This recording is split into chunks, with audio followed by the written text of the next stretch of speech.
अब देखो, मैं आपको ये राय देता हूं, ये फॉर्मूले रटो मत, आप बेसिक समझो। हुआ क्या, एक स्लेब से जो पथ आया वो हवा के पथ के बराबर कर दिया। सर आप ऐसा क्यों कह रहे हो, बताता हूं, देख क्वेश्चन देख। चलो पहले इजी इजी करते फिर, चलो आजा बेटा। तो अब अपन है ना इस प्रयोग पे क्वेश्चन करते हैं।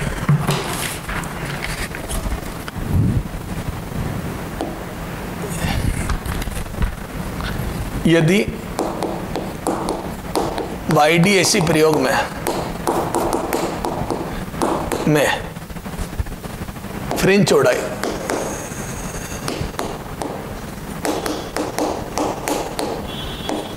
बीटा बराबर 4 mm है, यदि ऊपर वाली स्लिट के सामने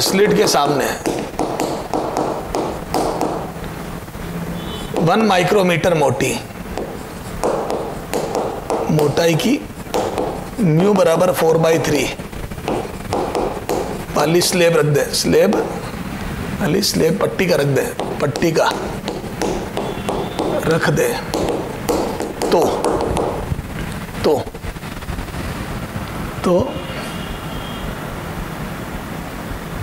पट्टी का रख दे, तो नई फ्रिंज चौड़ाई का मान, नई फ्रिंज चौड़ाई का मान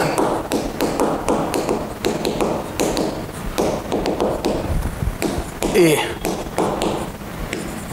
4 mm, B 3 mm, C 1 mm, D none. बोलो नई फ्रिंज चौड़ाई का मान क्या होगा, वही रहेगी 4 mm। फ्रिंज चौड़ाई क्यों बदलेगी, पैटर्न ऊपर शिफ्ट हो जाएगा, पट्टी का रखने से फ्रिंज चौड़ाई नहीं बदलती, अभी बताया मैंने तेरे को। क्लियर है क्या, आगे आ जा।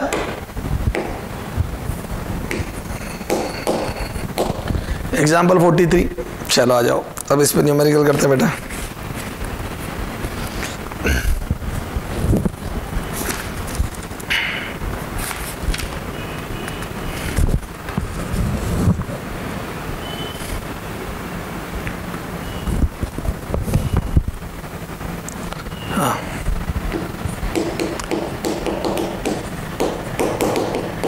YDAC प्रयोग में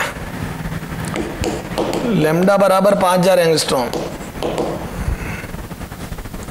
कैपिटल D बराबर 2 मीटर, स्मॉल d बराबर 1 mm,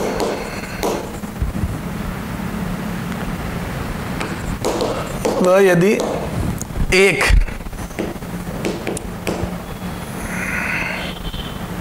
100 माइक्रोमीटर मोटी, 100 माइक्रोमीटर मोटाई की म्यू बराबर 1.5 की पट्टी का ऊपरी स्लिट के सामने रख दे,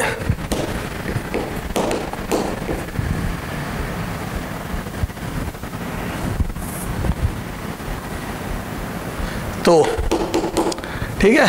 YDAC प्रयोग में लैम्डा दिया अपने को, कैपिटल D दिया, स्मॉल d दिया है, और 100 माइक्रोमीटर मोटाई की एक पट्टी का है ना, म्यू 1.5 की पट्टी का रख दे, है ना, स्लिट की मोटाई दी है और म्यू दिया है, रख दे। तो अब अपने को क्या क्या क्वेश्चन पूछा है, पहला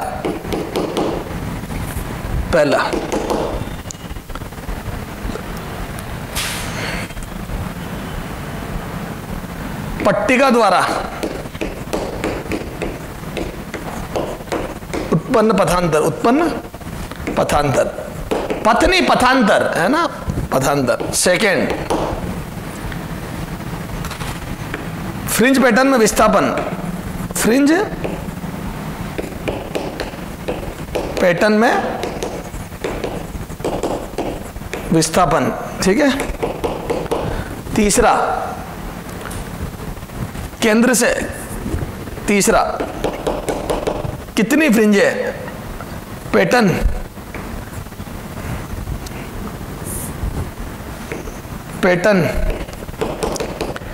कितनी फ्रिंज शिफ्ट हो जाएगा, कितनी फ्रिंजे शिफ्ट होगा, पूरा पैटर्न कितनी, नंबर ऑफ फ्रिंज बतानी है ना, नंबर ऑफ फ्रिंज शिफ्टिंग। एक तो विस्थापन फ्रिंज पैटर्न में और एक कितनी फ्रिंजें शिफ्ट होगा, दोनों में अंतर है बेटा। आगे आ जा बेटा, हल करेंगे तो पता पड़ेगा बेटा सॉल्यूशन। ठीक है, अब देख मेरे लाल, तो पट्टिका द्वारा पथांतर कितना जाता है बेटा, तो याद है एक्स्ट्रा अतिरिक्त पथांतर कितना देती है पट्टिका अतिरिक्त, क्या मैं बोल दूं, ये देती है टी म्यू माइनस 1। अरे बोलो, तो पट्टिका द्वारा अतिरिक्त पथांतर आ जाएगा टी म्यू माइनस 1। अब देखो टी कितना दिया है बेटा, तो बोल दो 100 माइक्रोमीटर, 100 इंटू 10 की घात -6 म्यू माइनस 1, तो यह आ जाएगा 3/2 - 1। तो यहां से देखो कितना आ जाएगा 5 इंटू 10⁻⁻5, ये देखो ना 1/2 आएगा तो 50, 5 इंटू 10⁻⁻5 मीटर। क्लियर है क्या, तो ये आ गया पथांतर। ठीक है, तो ये पट्टिका इतना पथांतर उत्पन्न कर देगी। इसको मैं चाहूं तो 0.5, इधर देख 10 की 50 माइक्रोमीटर भी बोल सकता हूं, तो चलो 50 माइक्रोमीटर रहने दो, तो ये पथांतर आ गया। क्लियर है, चलो अब शिफ्ट इन फ्रिंज पैटर्न, ये पहले का उत्तर हो गया अतिरिक्त पथांतर। सेकंड शिफ्ट, तो वाई शिफ्ट का बोलो फॉर्मूला, तो बेसिक तो यही था क्या, वाई शिफ्ट का फॉर्मूला बोलो d/d into T mu minus 1, और ये टी म्यू माइनस 1 का मान तो निकाल लिया मैंने, ये आ गया पट्टिका का अतिरिक्त पथांतर बराबर dy/d करा, तो ये आ गया। और d कितना दिया अपने को 2 मीटर, ये और ये 1 mm, तो 10 की घात -3 मीटर, ये 10 की घात -3 मीटर क्यों, क्योंकि 1 mm दिया है। और ये पथांतर भी निकाला अपन ने, कितना आ जाएगा 5 इंटू 10⁻⁻5, कितना आ जाएगा वाई शिफ्ट, तो 10 की घात 3 घटा ये, तो 5 × 10, ये आ गया 0.1, कितना आ रहा है ये घटा 10 से, 10 की घात -2, तो हम बोल दो 10 सेंटीमीटर आ रहा है, तो पूरा फ्रिंज पैटर्न 10 सेंटीमीटर शिफ्ट हो जाएगा। कितना 10 सेंटीमीटर शिफ्ट हो जाएगा, किधर शिफ्ट होगा, ऊपर वाली स्लिट पे रखा तो ऊपर की तरफ शिफ्ट होगा, है ना। और अगर कुछ नहीं बोला है मान लो क्वेश्चन में तो मत बोलो, ऊपर नहीं लिखा है ना, ऊपर वाली शिफ्ट पे स्लिट पे रखा तो ऊपर की तरफ शिफ्ट हो जाएगा। अच्छा n नंबर ऑफ फ्रिंजें कितनी क्रॉस होगी, तो बोल दो टी म्यू माइनस 1 बटा लेमडा, टी म्यू माइनस 1 बटा लेमडा, तीनों सूत्र देख लो ना, ये आ गया अतिरिक्त पथांतर सेंटर पे बटा लेमडा, एक फ्रिंज की चौड़ाई, तो कितना गया टी म्यू माइनस 1 बोलो 5 इंटू 10 की घात -5 अपॉन लेमडा, और लेमडा कितना है 5 इंटू 10⁻⁻7, ये काटा पीटी करी तो ये आ रहा है 100 फ्रिंज है, तो पूरी की पूरी 100 फ्रिंज शिफ्ट होगा। तो पता है सेंटर पे पहले केंद्रीय उच्चिष्ट बनता था, वहां नीचे वाली 100वीं चमकीली वहां आ जाएगी, 100वीं चमकीली फ्रिंज जो केंद्र से नीचे थी वो उठ के ऊपर आ जाएगी। क्लियर है क्या, इस प्रकार से शिफ्ट इन फ्रिंज पैटर्न आ गया। तो जो पट्टिका रखते हैं तो इस प्रकार से क्वेश्चन करते हैं। आ जाओ एक क्वेश्चन और करते हैं मॉड्यूल का, कहां तक होगा क्वेश्चन अपने,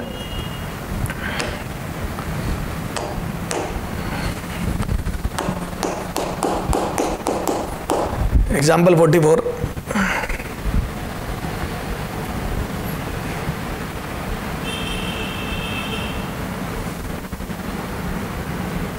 देखो अब इसमें बात कर रहा है वाईडीएसी प्रयोग में, वाईडीएसी प्रयोग में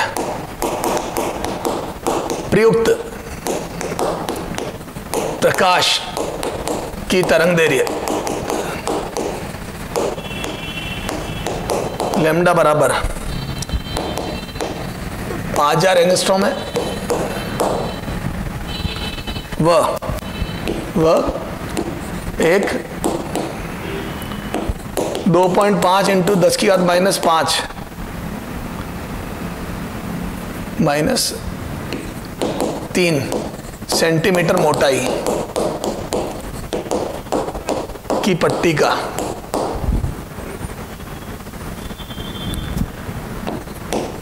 ऊपरी स्लिट के सामने, ऊपरी स्लिट के सामने रख दी जाती है, रख दी जाती है, जिससे पूरा फ्रिंज पैटर्न, पूरा फ्रिंज पैटर्न, पूरा फ्रिंज पैटर्न 20 फ्रिंज ऊपर की ओर शिफ्ट हो जाता है, ऊपर की ओर शिफ्ट हो जाता है। तो पट्टिका का म्यू, ठीक है, तो पट्टिका का म्यू बताना। क्लियर है क्या, चलो आ जाओ साहब। अब अगले ने बोल दिया 20 फ्रिंज पे पूरा शिफ्ट हो जाता है, मैं बोल दूं n बराबर टी म्यू -1 बाई लेमडा, ये सूत्र था। आ जाओ भैया, तो यहां से 20 बराबर टी पट्टिका की मोटाई, ये आ गया 2.5 इंटू 10 की घात -5 मीटर, म्यू निकालना -1 अपॉन लेमडा, लेमडा आ जाएगा 5 इंटू 10 की घात -7, अरे बोलो मीटर में रख दिए सब, तो यहां से कितना आ जाएगा बोलो, तो यहां से आ जाएगा बेटा, ये 2 बार कटेगा, तो ये 2 आके आ जाएगा यहाँ पे 40/100 बराबर म्यू -1, और यहां से कितना आ जाएगा बोलो 2/5 1, तो म्यू बराबर 7/5 और ये आ जाएगा 1.4, मेरा तो म्यू आ रहा 1.4। क्लियर है क्या? चेक करा 1.4 बिल्कुल ओके, तो कोई समस्या ही नहीं है। तो आप ये समझ लो बेटा उस सूत्र कैसे काम आते हैं, देखो कितनी फ्रिंज क्रॉस करेगा ये टी म्यू -1, क्लियर है? ये देखो शिफ्ट का फॉर्मूला ये रहा, कितना अतिरिक्त पथांतर आ जाता टी म्यू -1, क्या शिफ्ट का फॉर्मूला, कितनी फ्रिंजें क्रॉस करेगा ये। अरे बोलो, तो ज्यामिति पथ अपन ने प्रकाशिक पथ ज्यामिति पथ से स्टार्ट करा और ये सारी चीजें डिराइव कर ली। क्लियर है क्या बेटा? बोलो इसके आगे अगर दोनों पे रख दे, अब देखो फॉर्मूले कब फेल होते हैं बेटा, है ना, जब दोनों तरफ स्लेब रख दे। ये देख, ये देख, ये होल कर दिया, यहां पे भी स्लेब रख दी और यहां पे भी रख दी, दोनों जगह रख दी। अब वो पूछ ले बेटा, ए स्लिट 1 पे भी और स्लिट 2 पे भी दोनों के सामने स्लेब रख दी, पट्टिकाएं रख दी, ठीक है। अब वो पूछ ले, ये केंद्रीय उच्च यहां बनता था पहले, अब वो बोलते ये 1.5 की है टी मोटाई की और ये भी टी मोटाई की 1.3 की, तो बताओ फ्रिंज पैटर्न किधर शिफ्ट होगा, फ्रिंज पैटर्न किधर शिफ्ट होगा, फ्रिंज पैटर्न, फ्रिंज पैटर्न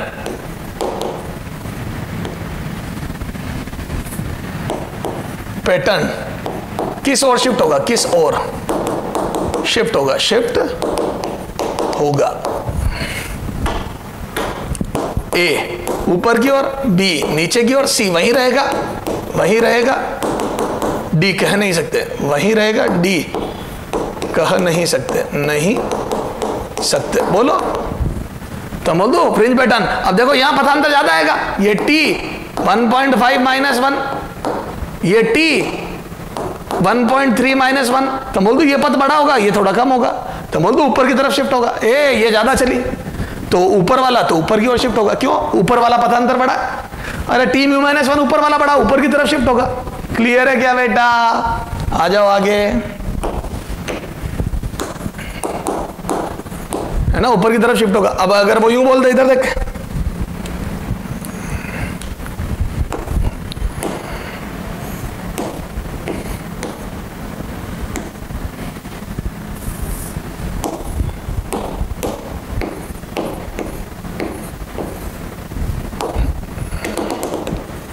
हाँ बता, अभी सेंटर केंद्रीय उच्च किधर होगा रे, ए बोलो, अभी केंद्रीय उच्च किधर होगा, केंद्र पे नहीं, क्यों नहीं, क्योंकि देखो ये वाला पथ बड़ा है, ये छोटा है, तो यहां पे पथांतर 0 नहीं होगा, मैं बोल दूं थोड़ा ऊपर की तरफ होगा, तो केंद्रीय उच्चिष्ट, केंद्रीय उच्चिष्ट,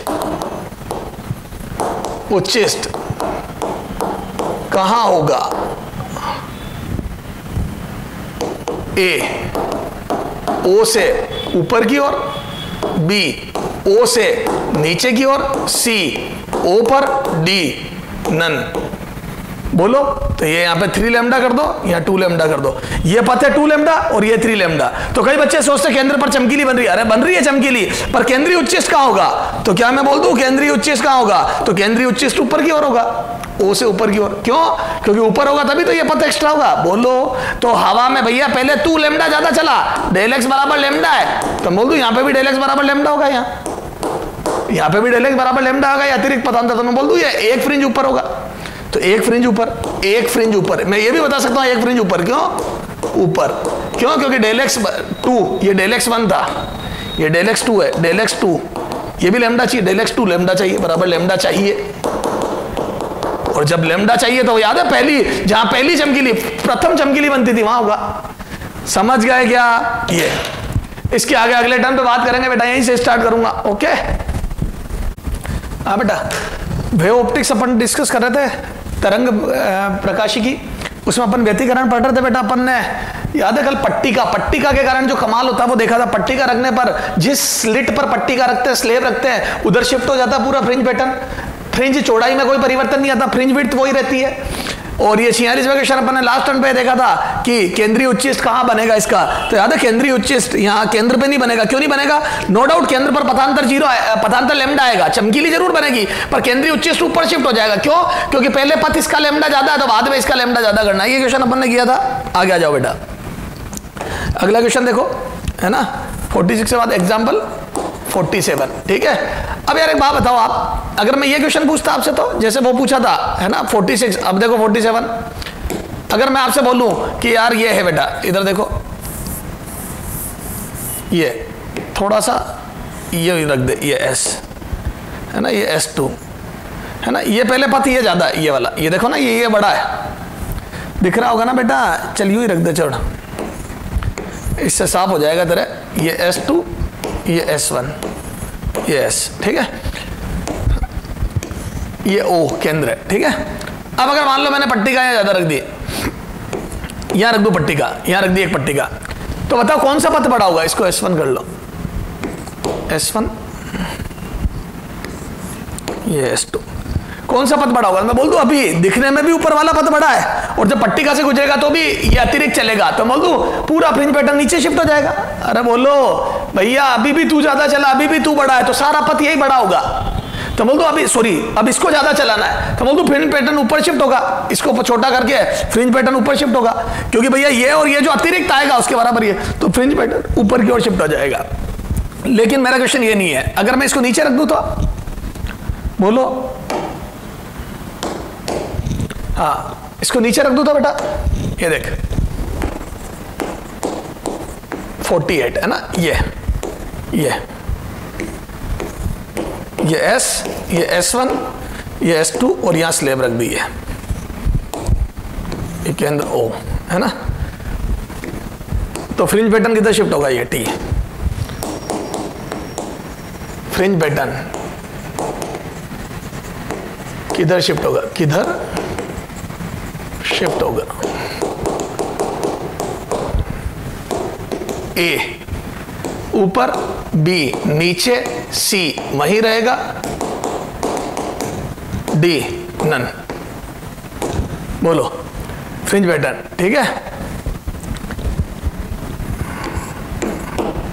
ये तो फ्रिंज पैटर्न किधर शिफ्ट होगा ये देखना अपने को।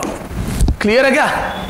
तो मैं बोल दूं अभी पहले इसका पथ ज्यादा है और बाद में इसका पथ ज्यादा हो जाएगा केंद्र पे, ये देखो ये अतिरिक्त चलेगा, तो मैं कुछ नहीं बोल सकता अब ये पथ कितना बड़ा है और ये पथ कितना बड़ा है, तो बोल दूं कहा नहीं जा सकता, कहा नहीं जा सकता, कहा नहीं जा सकता।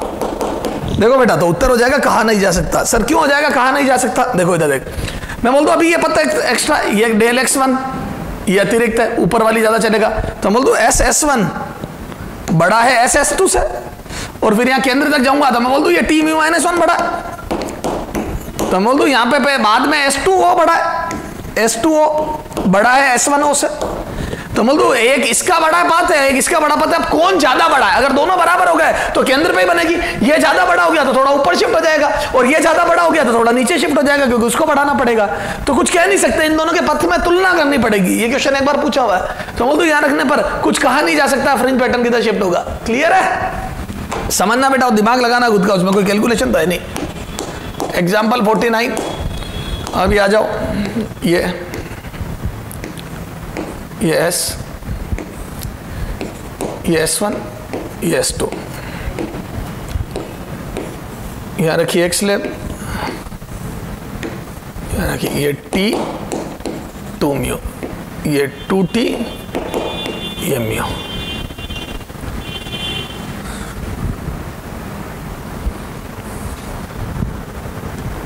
ठीक है, तो फ्रिंज पैटर्न, फ्रिंज पैटर्न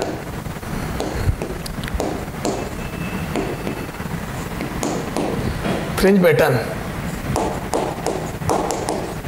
कितना शिफ्ट हो जाएगा, कितना शिफ्ट होगा, ठीक है, ये बताना है। चलो आ जाओ, तो यहां से मैं सॉल्यूशन कर रहा हूं। अब जो फॉर्मूले रट रट के जाते हो सब बर्बाद हो गए। क्यों? क्योंकि अब देखो, क्योंकि दोनों स्लेब रख दी तो अब वो कोई सूत्र तो लगना नहीं है, तो बोल दो ये भी अतिरिक्त चलेगा और ये भी अतिरिक्त चलेगा। अब कौन ज्यादा अतिरिक्त चलेगा? तो बोल दो डेल्टा x1, देखो एक्स्ट्रा कितना आ जाएगा, तो बोल दो ये T 2 म्यू -1 इतना अतिरिक्त चलेगा। और ये 2t म्यू माइनस 1, अरे बोलो तो बोल दूं, ऊपर वाली स्लेब का अतिरिक्त पथांतर डेल x1 एक्स्ट्रा बराबर बोल दूं t 2 म्यू माइनस 1 और ये आ जाएगा 2 म्यू टी माइनस टी, है ना, नीचे वाली का नीचे वाली, बोलो कितना आ जाएगा इसका, del x2 is equal to 2t mu minus 1, ये आ जाएगा 2 म्यू टी माइनस 2t, ये दो, ये देखो। तो बोल दो इसका आ गया 2 म्यू टी माइनस 2t। तो बोल दो ये वाला पद ज्यादा है क्योंकि इसमें t घट रहा है, इसमें 2t घट रहा है, ज्यादा छोटा है। तो बोल दो ऊपर वाली स्लेब ज्यादा चली, बोलो तो बोल दो ऊपर वाली स्लेब ज्यादा चली, यहां जाओ। तो ऊपर वाली स्लेब का पथ बड़ा, का पथ ज्यादा, ठीक है ये। अरे बोलो तो बोल दो थोड़ा ऊपर की तरफ शिफ्ट हो जाएगा, अतः ऊपर शिफ्ट होगा, ऊपर शिफ्ट होगा। कितना आया अतिरिक्त पता, डेल एक्स नेट, बोलो नेट कितना आ जाएगा, तो बोल दू 2 mu T minus T minus 2 mu T minus 2t, ये आ जाएगा t, है ना। तो कुल पथांतर आ गया t। अब आ जाओ dy बाई डी टी, इधर देखो, तो यहां से आ जाओ, है ना। अभी आ जाओ तो ऊपर कितना शिफ्ट होगा, ये तक इधर तक पीछे।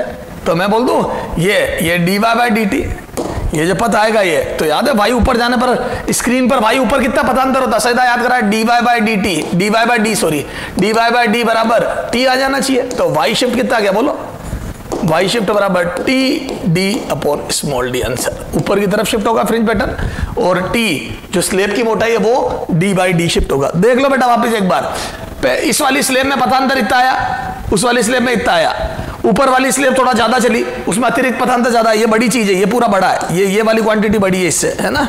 तो बोल दो इसका पथांतर ज्यादा आया, दोनों का अंतर लिया, ऊपर वाले का पथांतर माइनस नीचे वाले का पथांतर आ गया t।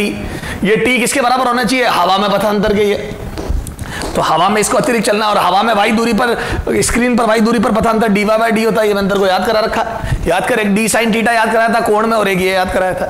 क्लियर है, सर कर लेंगे, समझ गए। तो एक तो स्लेब में इस प्रकार के क्वेश्चन होते हैं, और एक होता है स्लेब रखने पर केंद्र पर कितनी मिनिमम मोटाई हो, और वो सारे, ठीक है। चलो आ जाओ, तो ये कितने क्वेश्चन हो गए अपने, 49, ठीक है। अभी और बात करते हैं,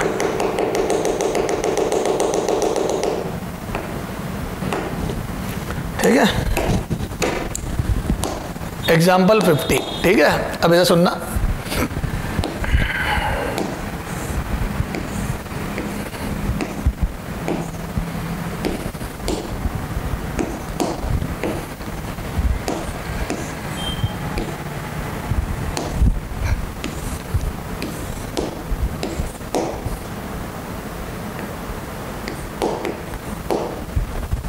यदि YDAC प्रयोग में लैम्डा बराबर 4000 एंगस्ट्रॉम, कैपिटल D बराबर 1 मीटर एंड स्मॉल d बराबर 2 mm है,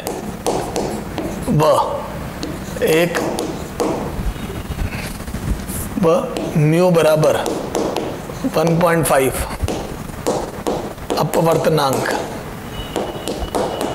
की पट्टिका स्लिट S1 के सामने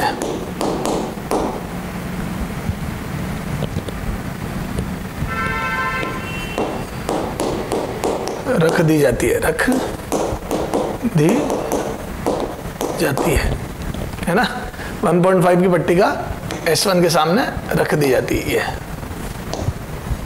रख दी जाती है, ठीक है। ये गिवन डेटा रख दी जाती है। तो पट्टिका की मोटाई क्या हो, पट्टिका, तो आप सुनना अब यहां से, तो पहला पट्टिका की मोटाई क्या हो कि केंद्र पर चमकीली फ्रिंज प्राप्त हो, पर चमकीली फ्रिंज प्राप्त हो। ठीक है, ये पहला। दूसरा, पट्टिका की न्यूनतम मोटाई, न्यूनतम मोटाई टी मिनिमम क्या हो कि केंद्र पर चमकीली फ्रिंज प्राप्त हो। तीसरा, पट्टिका की मोटाई क्या हो कि मोटाई क्या हो कि केंद्र पर की न्यूनतम मोटाई, न्यूनतम सीधा न्यूनतम मोटाई क्या हो कि केंद्र पर काली फ्रिंज प्राप्त हो, काली फ्रिंज प्राप्त हो, फ्रिंज प्राप्त हो। ठीक है। चौथा, टी इक्वल टू वॉट की केंद्र पर पांचवी चमकीली फ्रिंज प्राप्त हो, चमकीली फ्रिंज प्राप्त हो। मोटाई क्या हो कि केंद्र पर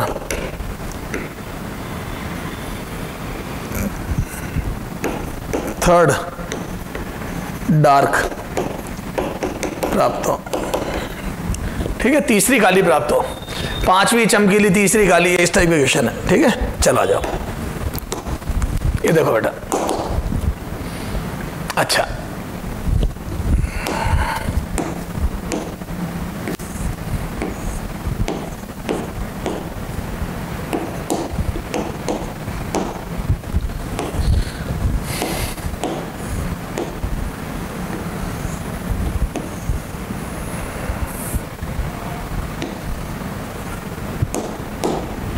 अभी तो देखो बेटा, क्या मैं बोल दूं क्या मोटाई, तो पहले का सॉल्यूशन में बोल दूं कि डेल एक्स बराबर एन लैम्डा होना चाहिए। ए चमकीली के लिए चमकीली फ्रिंज प्राप्त करनी है ऊपर, तो डेल एक्स बराबर, और ये होता है टी म्यू माइनस 1 बराबर एन लैम्डा। तो टी निकालना है, म्यू दिया हुआ 1.5 माइनस 1 बराबर एन लैम्डा। तो यहां से कितना आ जाएगा बेटा, टी बराबर 2 एन लैम्डा, ये आ गया। अब एन बराबर रखो 1 2 3, तो कितना आ जाएगा बोलो, टी बराबर आ जाएगा बोलो 2 लैम्डा 4 लैम्डा 6 लैम्डा 8 लैम्डा, ये इस टाइप से। तो ये आ जाएगी 2 लैम्डा 4 लैम्डा 6 लैम्डा 8 लैम्डा, ये मोटाई आ गई। एन का मान 1 2 3 4 रखते जाओ। क्लियर है क्या ये? तो ये स्लेब की मोटाई जैसे जैसे बढ़ेगी। अब लैम्डा का मान 4000 रखेंगे, कितना आ जाएगा ये, तो 4 का 1000, तो ये आ जाएगा टी बराबर 8 इंटू, तो 8000 एंगस्ट्रॉम, तो ये आ जाएगा 8000 एंगस्ट्रॉम। फिर 4 रखोगे तो 16000 एंगस्ट्रॉम, बस ये बढ़ता जाएगा 8 16 24000। ठीक है, इस टाइप से बढ़ता जाएगा 8000 एंगस्ट्रॉम 16000 एंगस्ट्रॉम 24000 एंगस्ट्रॉम। क्लियर है क्या ये? समझ गए? आगे आ जाओ। सेकंड क्या था इसमें, न्यूनतम मोटाई। क्या था सेकंड? न्यूनतम मोटाई टी मिनिमम। तो बोल दो टी मिनिमम पर n बराबर 1 रखना है, तो बोल दूं यहां से आ जाएगा बेटा कितना, डेल एक्स बराबर लैम्डा। तो यहां से कितना आ जाएगा, ये टी 1.5 माइनस 1 बराबर लैम्डा, हालांकि सोल्व हो गया, टी बराबर 2 लैम्डा, ये मिनिमम बराबर 2 लैम्डा, और ये आ गया था कितना 8000 एंगस्ट्रॉम। तो टी मिनिमम कितना आ गया बेटा 8000। तो कम से कम 8000 एंगस्ट्रॉम मोटी पट्टी का ले लो। क्लियर है? तो आपको चमकीली प्राप्त हो जाएगी। तो 0.8 माइक्रोमीटर कर दूं मैं, 8000 एंगस्ट्रॉम को 0.8 माइक्रोमीटर, तो ऐसी पट्टी का चाहिए तो आपको चमकीली मिल जाएगी। फिर तीसरा क्वेश्चन क्या था, न्यूनतम मोटाई की काली प्राप्त हो टी मिनिमम की केंद्र पर ओ पर काली, अरे बोलो काली, तो मैं बोल दूं ये आ जाएगा इस बार डेल एक्स बराबर लैम्डा बाई 2।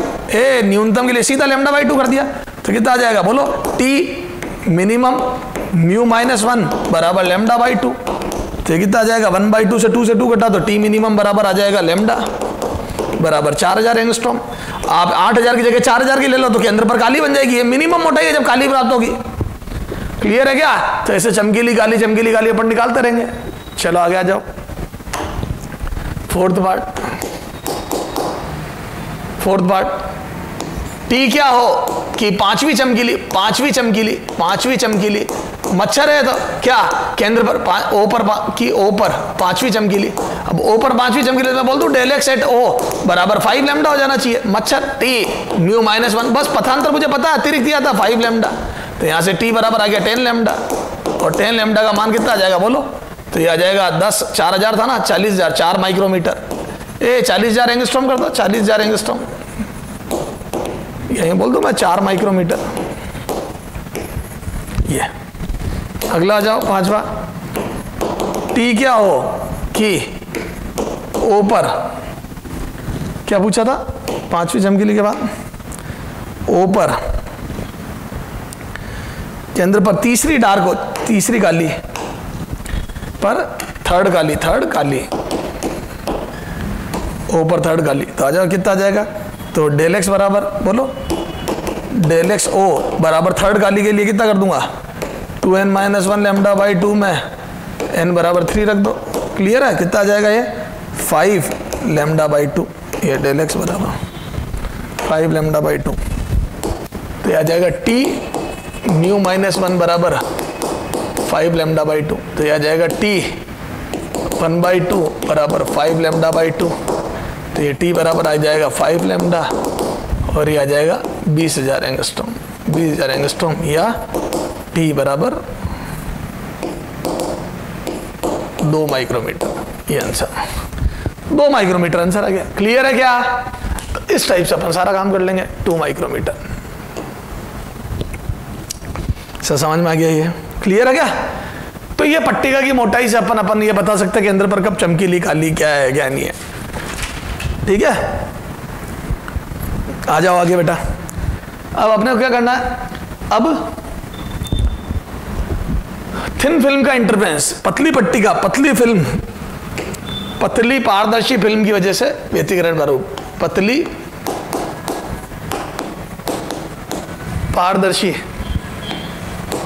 पारदर्शी फिल्म द्वारा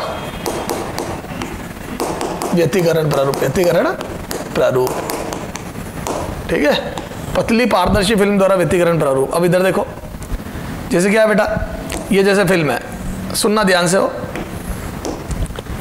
अब परावर्तन एक होता है स्ट्रांगली, है ना, ये देख सुन, ये जैसे किरण गिरी, ये किरण एक, मैं बोल दूं एक किरण तो वो जो यहीं से परावर्तित हो जाएगी, ये इसको एक नाम दे दे, ये तो जो प्रकाश गिरा था उसमें से एक तो ऊपर से ही परावर्तित हो गई। अरे बोलो, और जब जब भारी माध्यम से, मैंने आपको किरण प्रकाशी बताया था, जब जब भारी माध्यम से टकराएगी, जैसे मान लो ये हवा है और ये म्यू है ना, भारी माध्यम है, तो बोलो जब जब भारी से टकराएगी तो एक पंचायती यहाँ एक्स्ट्रा होगी और एक जो अंदर से टकरा के आई। तो 2 प्रकार की किरणें हैं, एक जो अंदर से परावर्तित होके आई और एक जो बाहर से हो गई, ये। तो बोल दो ये इधर हवा है और ये म्यू है, तो एक जो अंदर से अंदरूनी सतह से परावर्तित हो गई और एक जो यहाँ से परावर्तित हो गई। क्या मैं बोल दूं, जो यहाँ से परावर्तित हो गई उसका वो लैम्डा बाई 2, जब जब भारी से परावर्तन होगा, भारी से परावर्तन पर लैम्डा बाई 2 अतिरिक्त पथांतर आ जाता, पर लैम्डा बाई 2 अतिरिक्त पथांतर आ जाता, अतिरिक्त पथांतर बोलो, तो बोल दो अतिरिक्त या पाई का कलांतर, चलो साहब, तो बोल दो ये अंदर वाली किरण ज्यादा चल के आई, लेकिन ये भी चूंकि यहां से टकराई है भारी माध्यम से, तो एक लैम्डा बाई 2 का अतिरिक्त पथांतर इसमें आ जाएगा। अरे बोलो, ये और ये अंदर से टकराई, लेकिन ये तो हल्के से टकराई है, ये विरल, तो ये विरल से टकराई, यहां कोई पथांतर नहीं आएगा, ये सघन से टकराई, सघन बोलो। तो किरण 2 व 1 में कुल पथांतर डेल एक्स नेट, बोलो कितना लिखूंगा, तो यहां से मैं बोल दूं 2 चला 2 म्यू टी अंदर, अरे बोलो माइनस ये चल लैम्डा बाई 2 अतिरिक्त चला। बेटा जी आप अंदर जाके आए हो मेरे से, मैं इतना चला हूं, आप इतना अतिरिक्त चले हो, तो 2 म्यू टी अतिरिक्त चले हो, पर मैं भी लैम्डा बाई 2 अतिरिक्त चला हूं क्योंकि मैं भारी से टकराया हूं। तो जब जब भारी से टकराती है तरंग, तो लैम्डा बाई 2 का अतिरिक्त पथांतर आ जाता है। मैंने किरण प्रकाशी में आपको लिखाया था, ठीक है। ये अभी लोहेड मिरर में भी ये चीज देखेंगे अपन, ये आ गया। तो बोल दो चमकीली फ्रिंज व्यतिकरण 1 व 2 के व्यतिकरण से चमकीली फ्रिंज के लिए, चमकीली के लिए बोलो डेल एक्स नेट बराबर एन लेमडा होना चाहिए। सही बात है, चमकीली के लिए। तो यहां से कर दो 2 mu T minus lambda by 2 बराबर एन लेमडा। तो यहां से बोल दूं मैं 2 म्यू टी बराबर 2n प्लस 1 लेमडा बाई 2। बोलो ये आ जाएगा। तो 2 म्यू टी बराबर 2n प्लस 1 लेमडा बाई 2 ये हो जाएगा चमकीली के लिए। अब n का मान 0 1 2 3 रखते जाना। अरे बोलो 0 1 2 3 रखते जाना, क्योंकि पथांतर 0 पे भी तो चमकीली प्राप्त होती है। तो n का मान रखते जाना 0 1 2 3, क्योंकि 0 रखोगे तो पथांतर 0 होने पे भी चमकीली प्राप्त होती है। सही बात है। तो 2 म्यू टी अंदर चला और मैं लेमडा बाई 2 अगर अपन बराबर हो जाए तो अपना पथांतर 0 हो गया। भाई मेरे टकराने से लेमडा बाई 2 अतिरिक्त चला हूं, तो अंदर जाके आया उसलिए 2 म्यू टी अतिरिक्त चला है, दोनों का अंतर शून्य। ये आ गया। ये तो उल्टा रिजल्ट आ गए। एक तरीके से लेमडा बाई 2 का विषम गुणज आ गया तो बनेगी चमकीली। क्या 2 म्यू टी अंदर वाला पथांतर जो दिख रहा है 2 म्यू टी, वो अगर 2n प्लस 1 लेमडा बाई 2 हो गया तो चमकीली बनेगी। आगे आ जाओ। डार्क के लिए, काली के लिए तो बोल दो डेल एक्स नेट बराबर कितना होना चाहिए बोलो?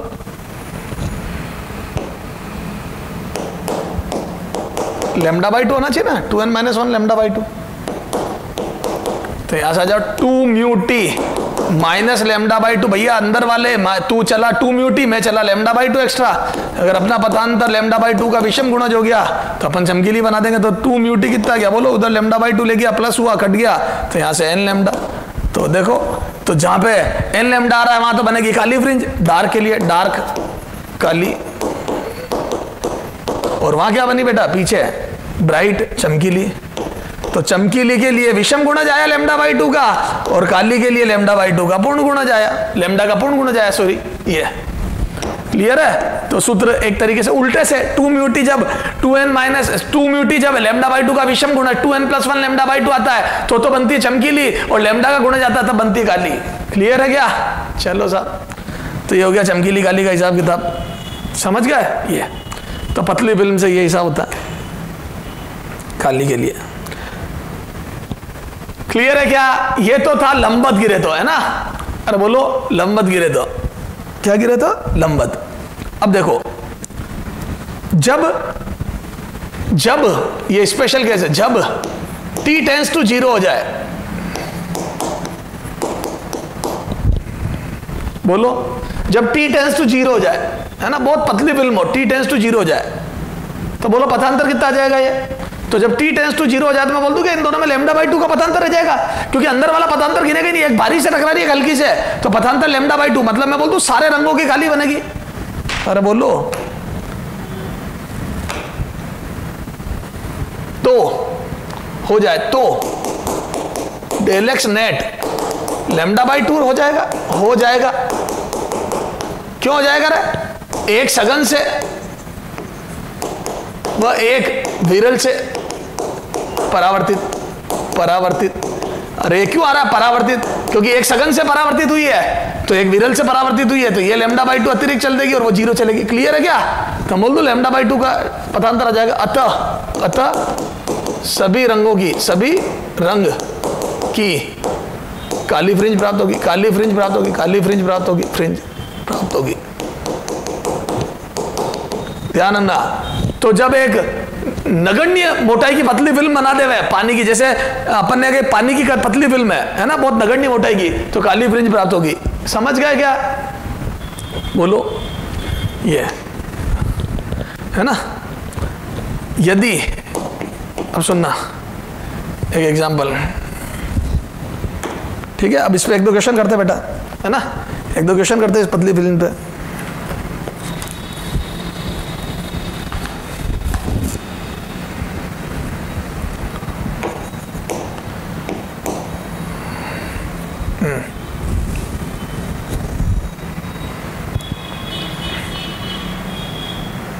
यदि पतली फिल्म, यदि 1.25 अपवर्तनांक की पतली फिल्म पर लैम्डा बराबर 6000 एंगस्ट्रॉम का प्रकाश लंबवत आपतित होता है, लंबवत आपतित होता है, लंबवत आपतित होता है। तो फिल्म की न्यूनतम मोटाई क्या हो कि परावर्तित प्रकाश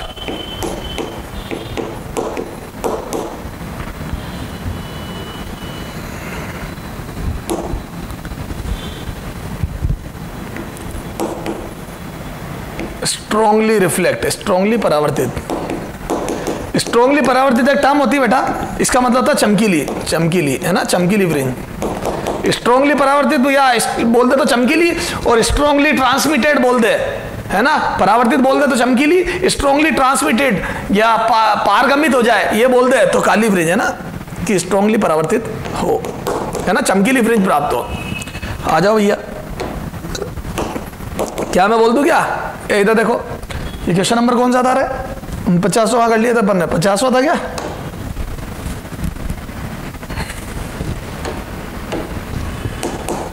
पचासी है ना, हाँ 50 की और भी तो कर लिया अपन ने।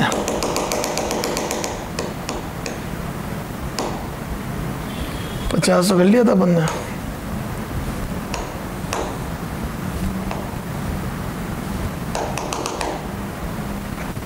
हाँ 51 है ना, 51 है ना, 51 सॉल्यूशन 51, ठीक है। यहाँ आ जाओ, अब देखो पतली फिल्म है, इसकी मोटाई क्या हो टी, 1.25 इसका अपवर्तनांक है। अब मैं बोल दूं एक तो ऊपर से परावर्तित हुई है, अब इन दोनों में संपोषी व्यतिकरण कराना है, चमकीली फ्रिंज बनानी है, तो बोलूँ λ/2 का अतिरिक्त पदांतर आएगा, तो मैं बोल दूं 2 μt बराबर 2n+1 λ/2 होता है चमकीली के लिए।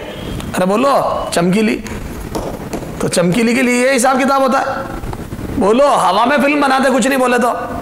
अब मैं बोल दूं टी मिनिमम के लिए, टी मिनिमम पर n बराबर 0 रख दो, बोलो कितना आ जाएगा? तो यहां से बोलो 2 μt मिनिमम बराबर λ/2, ये आ गया 0।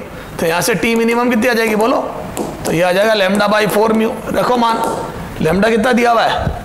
लैम्डा दिया हुआ है 6000, म्यू दिया हुआ है 5/4, तो यहाँ से लैम्डा आ जाएगा 6000 इंटू 10⁻10 अपॉन 4 इंटू 5/4, 1.25 को 5/4 लिख दो, तो यहाँ से कितना आ जाएगा? 4 से 4 गया, 5 से घटा तो 1200 इंटू 10⁻10 मीटर, तो यहाँ से बोल दूँ क्या 0.12 माइक्रोमीटर ये आ जाएगा, देख लेना, ठीक है। ये टी मिनिमम, तो न्यूनतम मोटाई पट्टिका की 0.12 माइक्रोमीटर ले लो, ये माइक्रोमीटर है बेटा, मिनी माइक्रोमीटर, 0.12 माइक्रोमीटर, ठीक है, 0.12 माइक्रोमीटर। क्लियर है क्या? तो पट्टिका की न्यूनतम मोटाई 0.12 माइक्रोमीटर होनी चाहिए, जिससे वो बन जाए क्या? चमकीली। क्लियर है क्या? चलो हाँ, और देखो एग्जाम्पल 52, ये देखा,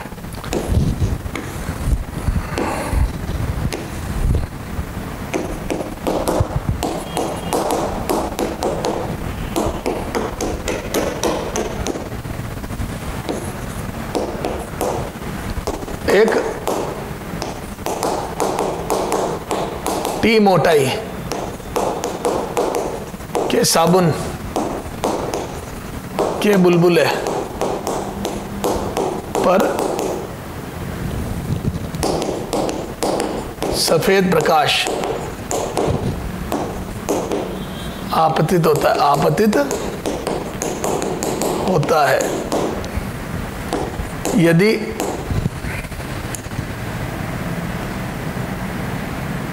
बुलबुले की मोटाई नगण्य हो तो परावर्तित प्रकाश ए कैसा दिखाई देगा, कैसा दिखाई देगा, है ना, व्यतिकरण के पश्चात दिखाई देगा। ए सफेद, बी लाल, सी काला, डी बैंगनी। बोलो, तो बोल दो परावर्तित प्रकाश कैसा दिखाई देगा, तो बोल दो काला। क्यों काला?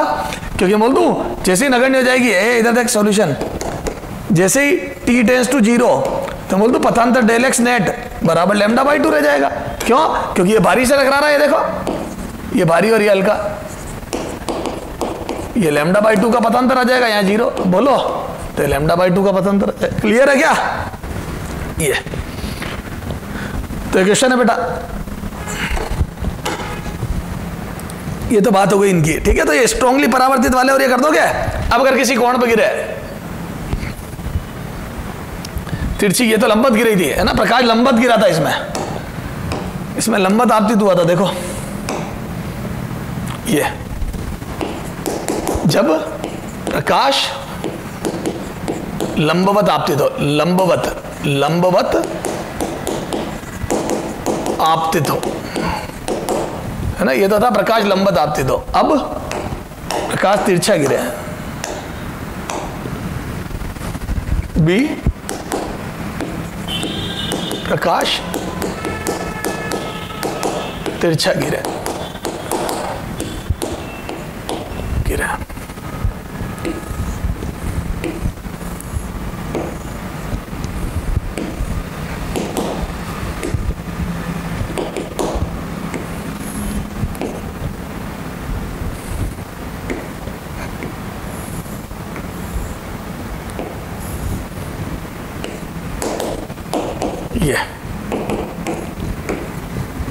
ये तिरछा गिरे, ठीक है।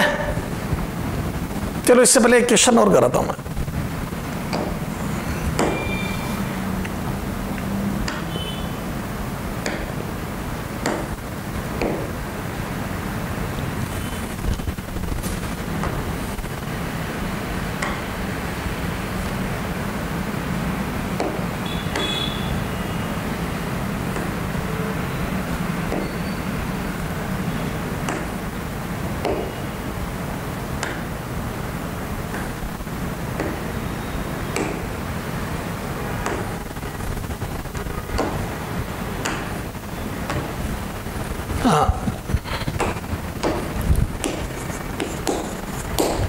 एक क्वेश्चन और करते हैं, जो लोग रट के आए ना थोड़ा, उनके हिसाब से।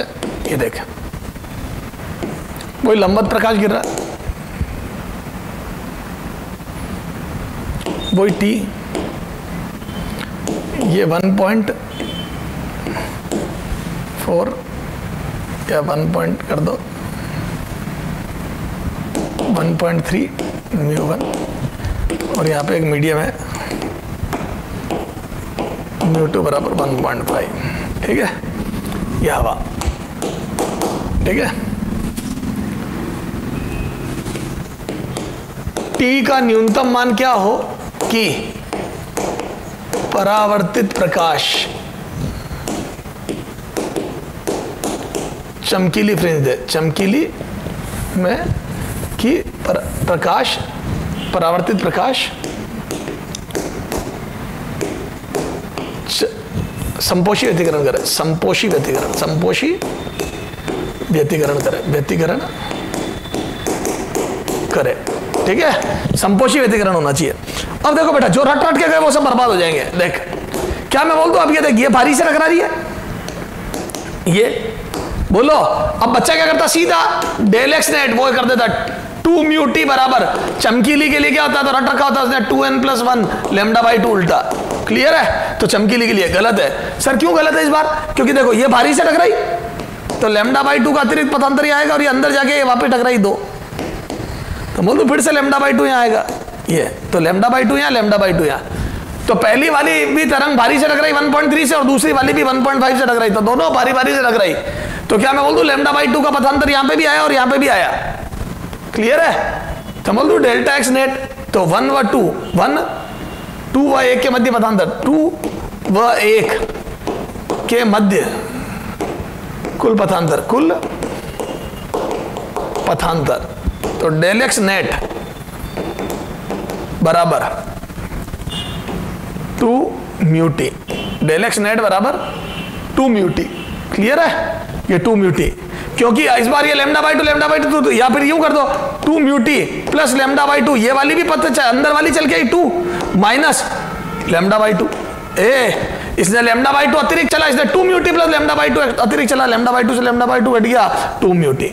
तो बोल दो किरण 1 ने अतिरिक्त चला लैम्डा बाई टू, किरण 2 ने अतिरिक्त चला 2 mu T plus lambda by two. Clear है, तो ये 2 म्यू टी आ गया।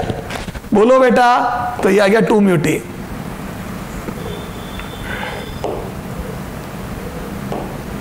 कितना आ गया? 2 म्यू टी। ठीक है, अब आ जाओ, तो बोल दो 2 म्यू टी बराबर, ये 2 म्यू टी आ गया तेरे, तो 2 म्यू टी बराबर लैम्डा, है ना, एन लैम्डा। चमकीली, चमकीली के लिए एन लैम्डा होना चाहिए। टी मिनिमम पर एन बराबर 1 रख दो, तो यहां से लिख दूं मैं 2 म्यू टी मिनिमम बराबर लैम्डा। तो यहां से टी मिनिमम कितना आ जाएगा बोलो? Lambda upon 2 mu. तो लैम्डा कितना है बेटा? लैम्डा कितना है बोलो? तो लैम्डा का मान कितना है देखो। अच्छा, आपने को इसी में संपोजित टी मिनिमम लैम्डा के पदों में लिख दो, है ना, लैम्डा के पदों में। तो आ जाओ, lambda upon 2 mu, lambda upon 2 1.3, तो आंसर आ जाएगा लैम्डा अपॉन 2.6, है ना। और या फिर यह लैम्डा 4200 कर दो, यहाँ लैम्डा का मान दिया हुआ है, लैम्डा बराबर 4200 एंगस्ट्रॉम। ये लो बस, तो कितना आ जाएगा ये?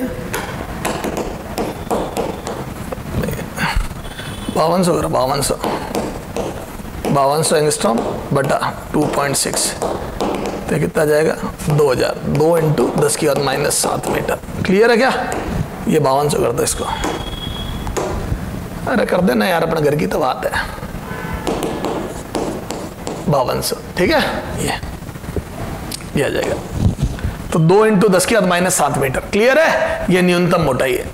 तो ये चमकीली फ्रिज, समझ गए क्या? अब अपन तिरछी, वहां तो लंबवत गिरा था प्रकाश। तो हमेशा ध्यान रखना बेटा, सूत्र रटने से कुछ नहीं होगा, आपको समझ आनी चाहिए कि अंदर वाली किरण 2 म्यू टी तो एक्स्ट्रा चल ही रही है, अगर वो भी बारीक से टकराती है तो लैम्डा बाई 2 का अतिरिक्त पथ वो भी चलती है और ये भी चलती है। अब ये देखो, ये अगर कोण आई है और ये कोण आर है, ये मोटाई टी है। अब इसमें है तो लंबी रामायण, पर मैं उतना डेरिवेशन पेरिवेशन नहीं करा रहा हूं तेरे को। तो अब 1 और 2 में, अच्छा ये अगर बारिश से टकराई है तो ये लैम्डा बाई 2 अतिरिक्त चलेगी, ये म्यू है, ठीक है, ये हवा है। क्लियर है, ये भी हवा है। तो इस बार जो आता है 1 व 2 में व्यतिकरण, तो 2-3 पथांतर आते हैं। देखिए, एक पथांतर यहाँ आता है, ये है ना, ये एक आता है ये लैम्डा बाई 2 और एक आता है ये अंदर वाला। क्लियर है क्या? ये 3 पथांतर आते हैं। इन सब का हिसाब किताब लगाने पर बनता है 2 mu T cos are. 2 mu T cos are. बेटा मैं डेरिवेशन नहीं करा रहा हूं, ना मेरे पास इतना टाइम है, ना कोई तुम्हारे को उस चीज की जरूरत है। 2 म्यू टी कोस आर बराबर 2 म्यू टी कोस आर बराबर 2n+1 लैम्डा बाई 2। तो वही चमकीली, बस कुछ नहीं, 2 म्यू टी, अब कोस आर और आ गया, ये चमकीली के लिए, चमकीली या मैं बोलूं कंस्ट्रक्टिव इंटरफेरेंस, ए संपोषी व्यतिकरण के लिए, और काली के लिए, काली या डिस्ट्रक्टिव इंटरफेरेंस विनाशी व्यतिकरण के लिए। तो ये आ जाएगा 2 म्यू टी कोस आर बराबर एन लैम्डा। ये 2 म्यू टी कोस आर बराबर एन लैम्डा। ये तो काली के लिए ये बराबर एन लैम्डा आ जाएगा और चमकीली के लिए वो 2n+1 लैम्डा बाई 2 आ जाएगा। ये क्लियर है? तो जहां 2 म्यू टी था वहां बस ये कोस आर आ गए। समझ गए क्या सर? इस पर भी एक क्वेश्चन करा दो, आ जाओ।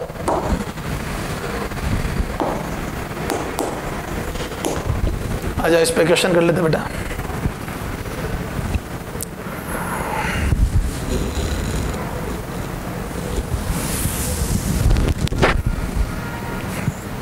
हाँ,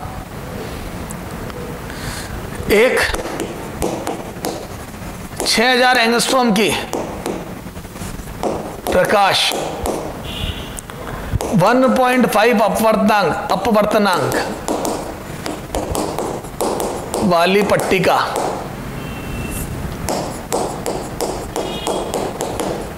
पर इस प्रकार आपतित होता है कि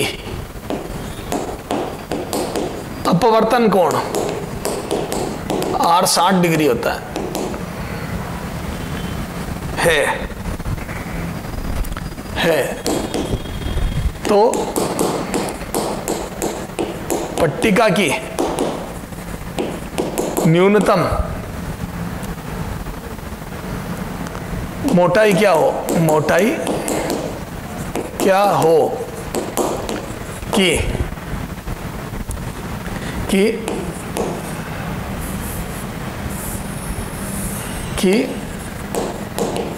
प्रकाश किरणें स्ट्रोंगली पारगमित हो। ठीक है, पारगमित करानी है ना, रिफ्लेक्ट नहीं, इस बार पारगमित करानी है।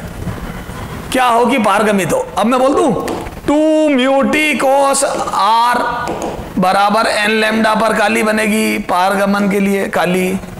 तो स्ट्रोंगली पारगमन तो मतलब काली फ्रिंज की बात की जा रही है। R दिया हुआ टी मिनिमम पूछा है, 40 मिनिमम टी मिनिमम के लिए n बराबर 1 रख दूं तो रखो n बराबर 1। तो 2 mu T minimum, 2 mu T minimum को 60 डिग्री बराबर लैम्डा। तो यहां से कितना आ जाएगा बोलो, 2 म्यू टी मिनिमम को 60 1/2 बराबर लैम्डा। तो यहां से कितना आ जाएगा, टी मिनिमम बराबर आ जाएगा लैम्डा बाई म्यू। यहां से लैम्डा कितना दिया है, 6 × 10⁻⁷। म्यू कितना है बोलो, म्यू है 3/2। तो यहां से आ जाएगा 4 × 10⁻⁻7 मीटर। ये क्लियर है क्या। तो स्ट्रॉन्गली पारगमन का मतलब हो गया परावर्तित किरण काली नजर आए, मतलब ऐसा लगे कि सारी किरणें चली गई, हमें कुछ मिला ही नहीं, समझ गया, तो काली नजर आए। क्लियर है। तो ये दो लैंग्वेज है, दोनों काम में ले ली। कोण पर गिरे तो कैसे क्या फॉर्मूला होता है और बिना कोण पर गिरे तो क्या फॉर्मूला होता है, सारी बातें बता दी। ठीक है, स्ट्रॉन्गली। अब अपने को लोएड दर्पण और फ्रेजनल्स बाई प्रिज्म, ये दो चीजें पढ़नी है। अगले टर्न पे इसके आगे बात करेंगे। ओके बेटा, ओके। हाँ बेटा, अपन व्यतिकरण की बात कर रहे थे। अब अपने दो चीजें बची, लोएड दर्पण और फ्रेजनल्स द्विप्रिज्म, है ना, ये दो। तो एक स्रोत से दो स्रोत, है ना, कला सम्मत के लिए याद है 1 के 2 बनाने पड़ते हैं। तो अभी देखो 1 के 2 बनाने से पहले, तो लोएड दर्पण बनाने से पहले मैं एक क्वेश्चन करा रहा हूं आपको, क्वेश्चन नंबर 54। एक स्रोत है S, ठीक है, इससे लैम्डा तरंग दैर्घ्य का प्रकाश निकलता है और वो इस दर्पण से, समतल दर्पण से टकरा के यहाँ जाता है, और एक डायरेक्ट जाता है। जो डायरेक्ट जाता है वो 10 लैम्डा पथ चलता है, और जो टकरा के जाता है वो 4 लैम्डा टकराने से पहले और टकराने के बाद 7 लैम्डा चल के P पे पहुंचता है। तो P पर फ्रिंज, है ना, कैसी होगी, A चमकीली, B काली, C कह नहीं सकते और D नन, है ना, कुछ पल्ले नहीं पड़ रहा मेरे। तो देखो अब सुनना, तो मैं बोल दूं ये पथ है 10 लैम्डा, तो मैं बोल दूं पथांतर डेल एक्स नेट, है ना, डेल एक्स बराबर कितना आ जाएगा बेटा, तो बोल दूं 4 लैम्डा प्लस 7 लैम्डा, तो 11 लैम्डा नीचे वाली किरण चली, माइनस 10 लैम्डा ऊपर वाली चली, तो बोल दूं टोटल आ जाएगा लैम्डा। तो मैं बोल दूं चमकीली बनेगी। गलत सर, क्यों गलत, देखो ये दर्पण से टकराई, तो मैं बोल दूं भारी से टकराई, तो λ/2 का अतिरिक्त पथांतर आएगा ना, तो बोल दूं नीचे वाली किरण, तो ये पथांतर आ जाएगा डेल एक्स नेट बराबर कितना आ जाएगा, वो गलत था, डेल एक्स नेट बराबर, तो बोल दूं 4 लैम्डा हवा में प्लस λ/2 टकराने से प्लस 7 लैम्डा फिर हवा में, ये माइनस 10 लैम्डा, तो ये आ जाएगा बेटा कितना 3/2 लैम्डा, यानी कि 1.5 लैम्डा, ये आएगा 1.5 लैम्डा। तो 1.5 लैम्डा से कितना आ जाएगा, काली बनेगी, चमकीली नहीं काली बनेगी। तो ध्यान रखना, जब जब दर्पण से टकराएगी λ/2 का अतिरिक्त पथांतर आएगा। लोएड दर्पण में ये बात ध्यान रखने वाली है। आ जाओ अब एक्सपेरिमेंट देखते हैं। लोएड दर्पण, है ना। अब लोएड दर्पण में देखो 2-3 बातें महत्वपूर्ण है जो ध्यान रखने वाली है। जैसे ये देखो, एक तो ये प्रकाश की किरण जो टकरा के जाएगी स्क्रीन पर, ये पर्दा अपना स्क्रीन, है ना, एक तो ये टकरा के जाएगी और एक डायरेक्ट जाएगी। क्लियर है क्या? ये तो एक तो जाती है टकरा के, ये एस डैश, ये एस और एस डैश, ठीक है।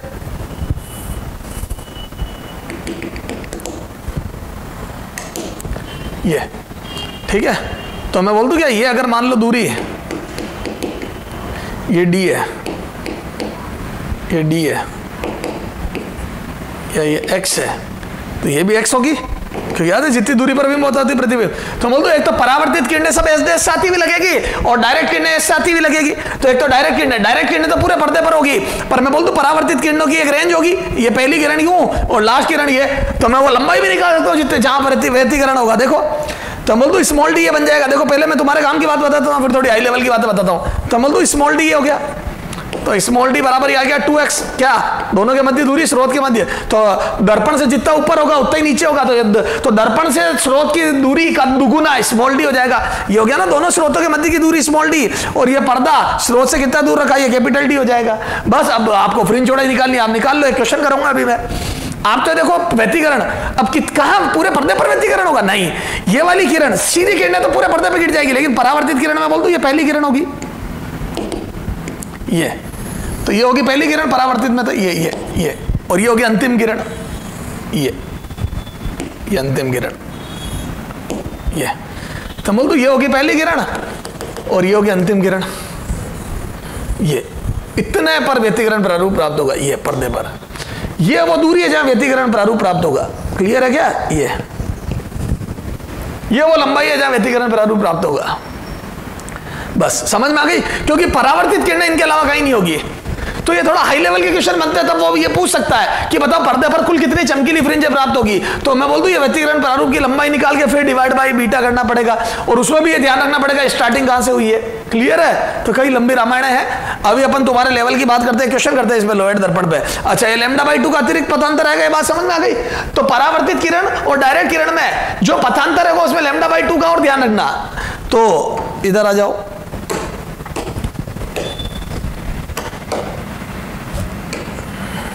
फोर्थ तक क्वेश्चन हो गए थे। एग्जाम्पल 55, ये देखो, ये है क्वेश्चन।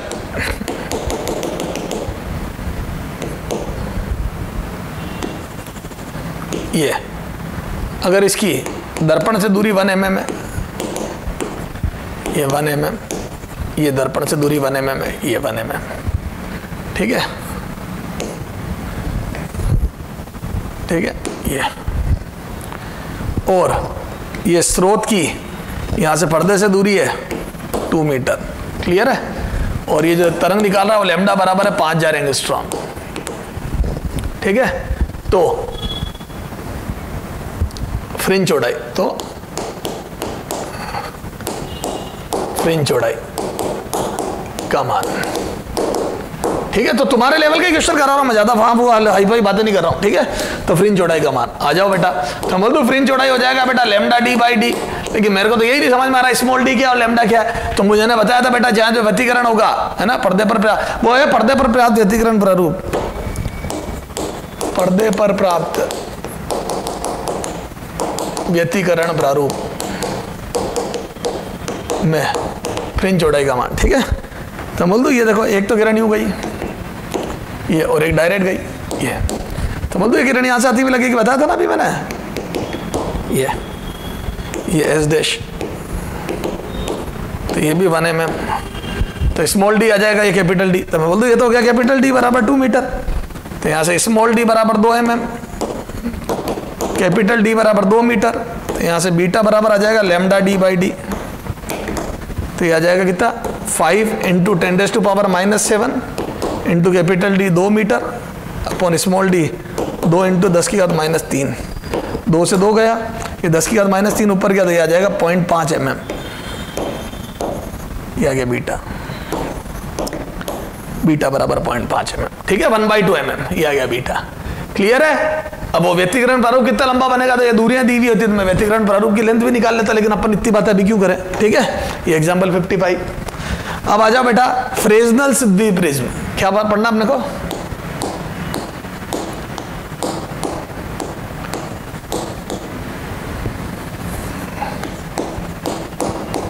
द्विप्रिज्म। ठीक है, अब फ्रेनेल द्विप्रिज्म में क्या है बेटा, इस प्रकार से आधार को सटा के दो पतले प्रिज्म है ना, ये पतले प्रिज्म रखे होते हैं और यहाँ एक स्रोत रखा होता है। अब देखो इसमें एक के दो कैसे बनेंगे, ये देख, ये स्रोत की यहाँ से दूरी को स्मॉल है लिखा होता है किताबों में है ना, ये स्टैंडर्ड स्मॉल है, और यहाँ से प्रिज्म से जो पर्दे की दूरी है उसको स्मॉल भी है, ये स्क्रीन है ना, ये पर्दा हो गया, ये स्क्रीन। ठीक है, ये अब देखो इसमें भी देखो ये किरण है, ये जो गिरेगी ये ऊपर, तो बोल दूं ये विचलित होकर हो जाएगी, और पतला प्रिज्म है तो छोटा सा विचलन होगा, ये डेल, ये विचलन कोण। तो ये प्रकाशीय किरण अपनी दिशा से सीधी जा रही थी, ये विचलित हो गई है ना, ऐसे जो नीचे गिर रही होगी, अच्छा पहले ऊपर वाली पे देख ये, और ऐसे ये विचलित हो गई, यहाँ जाएगी ये, तो बोल दूं ये वाली। अब जैसे नीचे जो गिर रही है उसको मैं दूसरा कलर दे देता हूँ, ये ले, पीले की जगह अपन दे देते हैं नीला, ये नीले रंग की किरण जो निचले प्रिज्म पे गिरी, तो बोल दूं वो विचलित होकर वो भी इसी प्रकार से सममिति से ऊपर जाएगी, डेल, बिल्कुल सममिति है ना ये, और ये केंद्र है ही सरी, ये ओ, ये अच्छा, और ये जो नीचे किरण गिरी, ये क्लियर है क्या, यही हो जाएगी ये,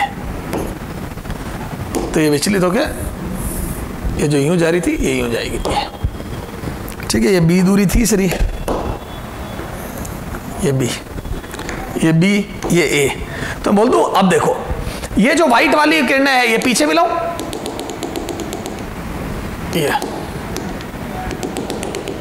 ये तो ये सारी व्हाइट वाली किरणें यहां से आती हुई लगेगी आपको, ये S1। ठीक है, और सारी नीली वाली किरणें कहां से आती हुई लगेगी, ये देख, ये S2,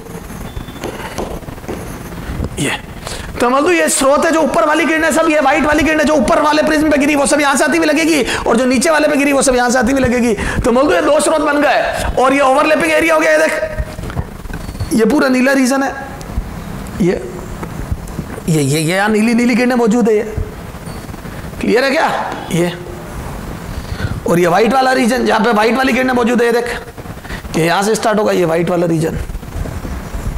ठीक है, ये कॉमन रीजन हो गया, ये कॉमन, ये नीला और व्हाइट जहां दोनों जगह दोनों मौजूद है, ये हो गया अतिव्यापित क्षेत्र। क्या हो गया बेटा, ये हो गया अतिव्यापित क्षेत्र, ये हो गया अतिव्यापित क्षेत्र, ये जहां पर नीली भी मौजूद है ये इस रीजन में, और यहां व्हाइट भी मौजूद है ये इस रीजन में।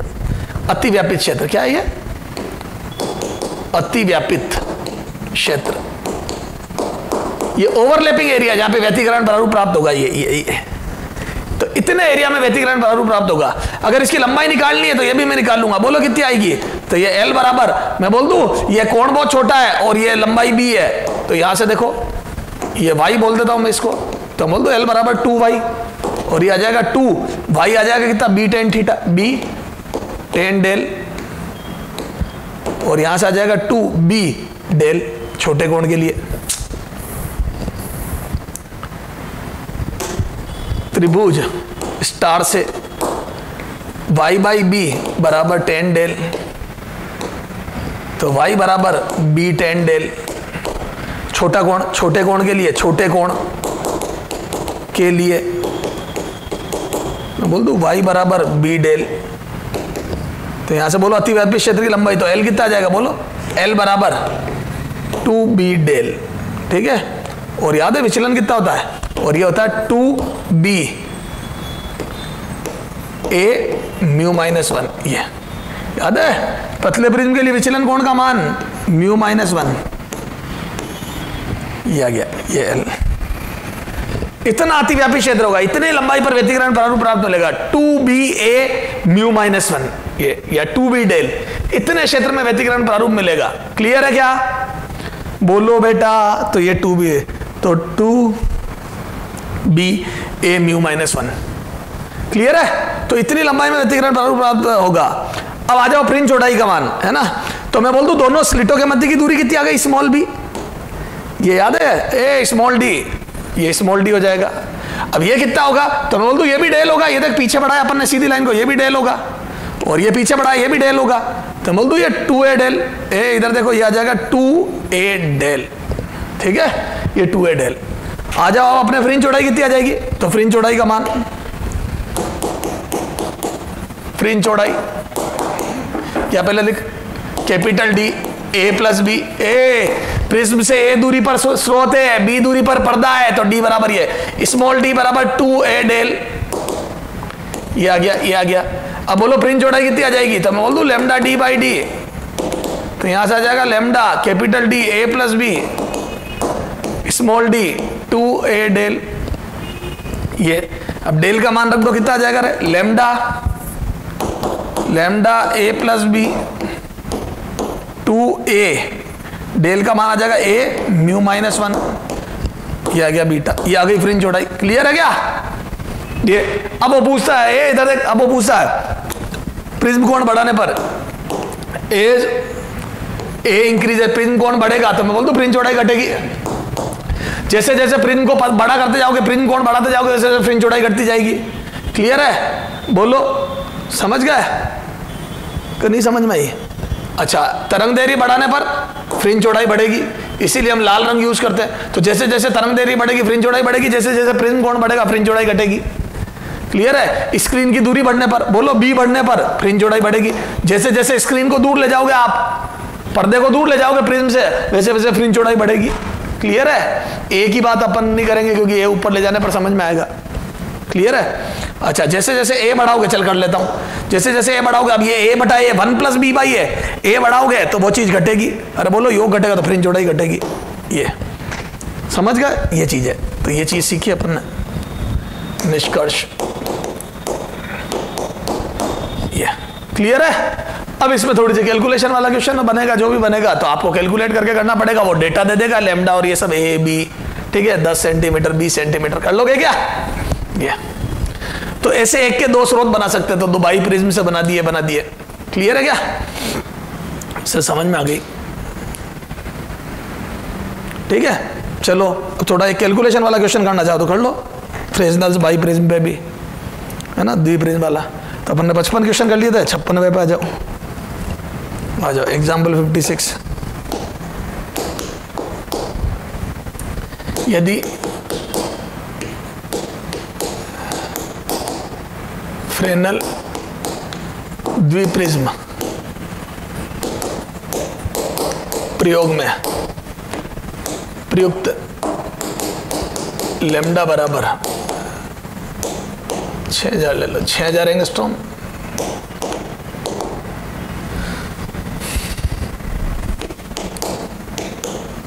प्रिज्म से स्रोत व पर्दे के मध्य दूरी क्रमशः, स्रोत पर्दे की दूरी क्रमशः 50 सेंटीमीटर पर 150 सेंटीमीटर है, तथा प्रिज्म का अपर्दांक तथा प्रिज्म का प्रिज्म कोण व अपवर्तनांक क्रमशः 4 डिग्री व 1.5 है। तो पहला बीटा, दूसरा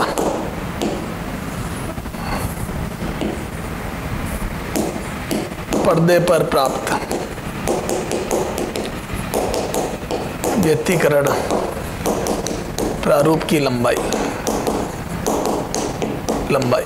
पर्दे पर प्राप्त व्यतिकरण प्रारूप की लंबाई। चलो साहब आ जाओ सॉल्यूशन। तो बोल दो बीटा बराबर कितना हो जाएगा, लेमडा ए प्लस बी होता है कैपिटल डी, स्मॉल डी कितना था, है 2a, याद है 2a del a mu minus 1, ये सूत्र था।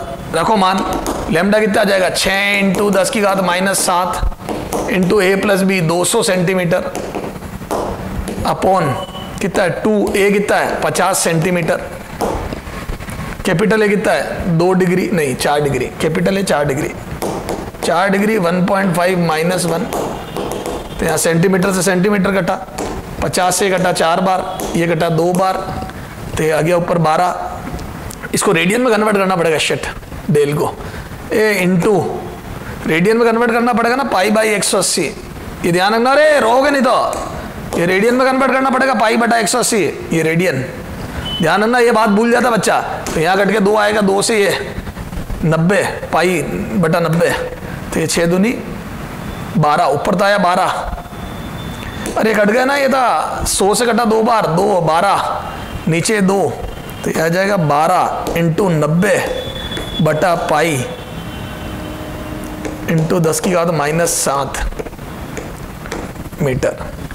तो कितना आ जाएगा ये 3 मान लो लगभग, ये 3 बार 36 माइक्रोमीटर आ रहा लगभग। ये बेटा मैंने ये 3.14 को 3 मान लिया और काट दिया इसको 3 बार, ठीक है। तो ये बाढ़ दिया 36 और 1 जीरो उसको दे दिया माइक्रोमीटर। ये बेटा इतनी होगी कैलकुलेशन, ये 36 माइक्रोमीटर, ये तो आ गया क्या, फ्रिंज चौड़ाई 36 माइक्रोमीटर। अब पर्दे पर प्राप्त व्यतिकरण प्रारूप की लंबाई L, सेकेंड L बराबर याद है 2b डेल, और वो था 2ba म्यू -1, यहां से आ जाएगा 2b आ जाएगा 150 बटा 100 मीटर, और ये आ जाएगा 4 डिग्री 1.5 - 1 इंटू पाई बटा 180। तो यहां से कितना आ जाएगा बोलो, ये आ जाएगा 3 बटा 2, ये कट जाएगा 2 से 3, ये आ जाएगा कितना 2 या पाई बटा 90 मीटर। तो आ जाएगा पाई कितना आ जाएगा 10 सेंटीमीटर, ये आ जाएगा लगभग। अरे मैंने काट दिया ना, ये 3 से 30 ये लाजा आ रहा है सब, ठीक है। तो ये आ जाएगा लगभग 10 सेंटीमीटर। तो पर्दे पर प्राप्त व्यतिकरण प्रारूप की लंबाई आ गई 10 सेंटीमीटर लगभग है, और ये 36 माइक्रोमीटर। अब आपको फ्रिंजें गिननी है तो गिन लो, डिवाइड बाई बीटा करके +1 और करना, वो छोड़ो, अब इतनी ज्यादा हो जाएगी बात। क्लियर है क्या? तेरे जितना फ्रेजनल बाई फ्रेज चाहिए उतना मैंने पढ़ा दिया, ये भी ज्यादा है बेटा, इतना भी कोई नहीं पूछ रहा।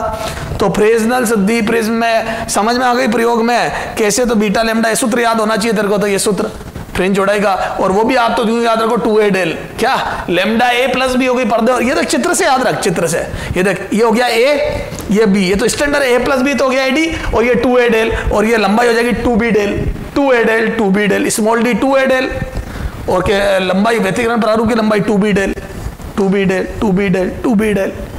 क्लियर है? तो ये मेरी तरफ से बेटा ये चैप्टर कंप्लीट हो गया। अब आप इसकी एक्सरसाइज वगैरह सब करो, आपसे 100% क्वेश्चन हो जाने चाहिए, ठीक है। कुछ भी रटो मत, ये वाला सूत्र रटो मत बेटा, ये कैसे आया देख लो, और फिर ये वाली चीजें रटो मत, ये आप समझ लो ना यहाँ से क्या हो रहा है, ये सब नोट कर लो बेटा, पॉज कर करके। ये पूरी थ्योरी भी कंप्लीट हो गई और अच्छे से हर चीज कंप्लीट हो गई। ओके, चलो ध्यान रखें अपना।